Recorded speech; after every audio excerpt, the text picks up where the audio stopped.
Pakistan always envisages itself as a peaceful country, important, considers itself strategically at an important position to establish peace along the lanes, seafaring lanes and landfaring lanes in this region. Looking at Pakistan, it is at the crossroads of major civilizations and trade routes. Therefore, the importance of maritime security takes greater significance. And it is the responsibility of Pakistan to ensure that. That is why I have been talking about peace as very important. Our neighbor, Bharat, for instance, has to safeguard its own self, and it has a very belligerent attitude even in the seas.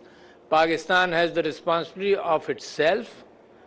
Pakistan has the responsibility of all landlocked countries north of Pakistan, including Afghanistan, including Turkmenistan, Tajikistan, and you keep on naming the Central Asian states.